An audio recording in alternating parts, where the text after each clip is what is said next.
بسم الله الرحمن الرحيم. عن جابر رضي الله عنه أن رسول الله صلى الله عليه وسلم قال: إن من أحبكم إلي وأقربكم مني مجلسا يوم القيامة أحاسنكم أخلاقا، وإن أبغضكم إلي وأبعدكم مني يوم القيامة الثرثارون والمتشدقون والمتفيهقون.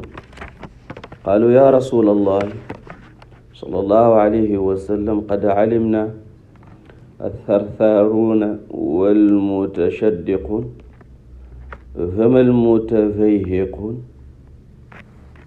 قال: المتكبرون.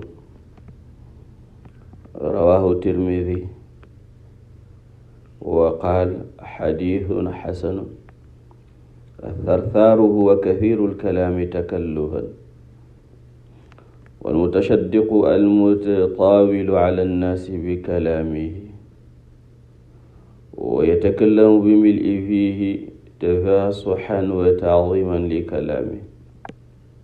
والمتفهق أصله من الفهق وهو الامتلاء، وهو الذي يملأ فمه بالكلام ويتوسع فيه ويغرب به تكبرا وارتفاعا وإظهارا للفضيلة على غيره.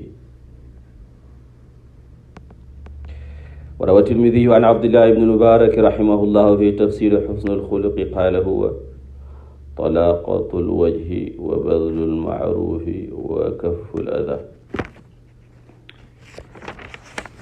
Jabir, may Allah Tabaraka wa Ta'ala be pleased with him, reported that the Messenger of Allah Sallallahu Alaihi Wasallam said, the dearest and nearest among you, the dearest and nearest among you to me on the day of resurrection will be one who is the best of you in manners, and the most abhorrent among you to me, and the farthest of you from me will be the pompous, the garrulous, and al-mutafayhiqun. The companions alayhim ridwanullahi ta'ala asked him, O Messenger of Allah sallallahu alayhi wasallam, we know about the pompous and the garrulous, but we do not know who al-mutafayhiquna are. He sallallahu alayhi wasallam replied, the mutafayhiqun are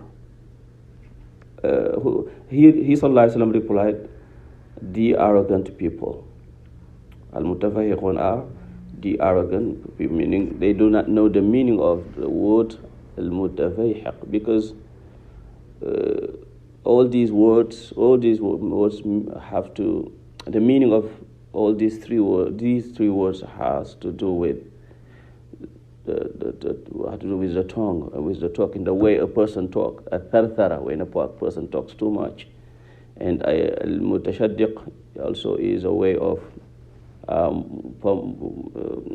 talking in a way that is arrogant, and meaning all these ways of talking are arrogant ways. But the very last one, they do not know what it meant. The Prophet ﷺ, him being the most eloquent, implies that he also had gathered the entirety of Arabic language.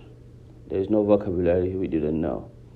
Even the people who came from different places, he used to talk to them according to their dialect, their local dialect. That's how he was, alayhi salatu wasalam. That's why sometimes he would use some word they didn't know before. There are words in the dictionary of Arabic today, people never heard it before. The Prophet sallallahu alayhi wa sahbihi wa sallam. There is a very famous jumla he uttered during the Battle of Hunayn, al-ana hamiy al-watis. eloquent jumla, but the Arab never heard it. And today, when things are difficult, when the battle is at its extreme, they use that word, and hami al-watis.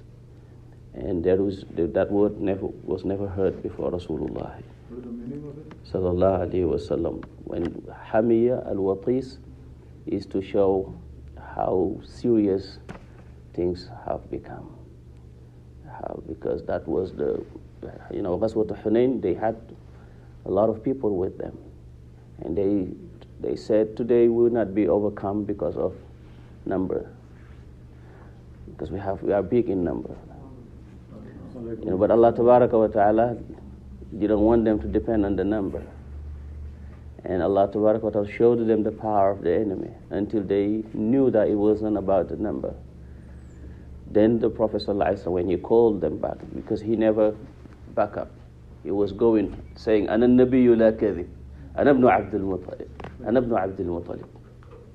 And he told us, Abbas, to call back people. When people came back and they faced the enemy, and it was very serious, then he used that word, jumla, al-an hamiya al-watis. Sayyidina Ali ibn Abi Talib was asked, who amongst you was the most brave? He said, the one who was the closest to Rasulullah. When you were next to him in the battlefield, you didn't feel anything but just to go in, because that's what you felt, what you saw in front of you. And his shaja'a would give you shaja'a. May Allah reward him on our behalf. Allahumma barik lana fi Rajab wa Sha'ban.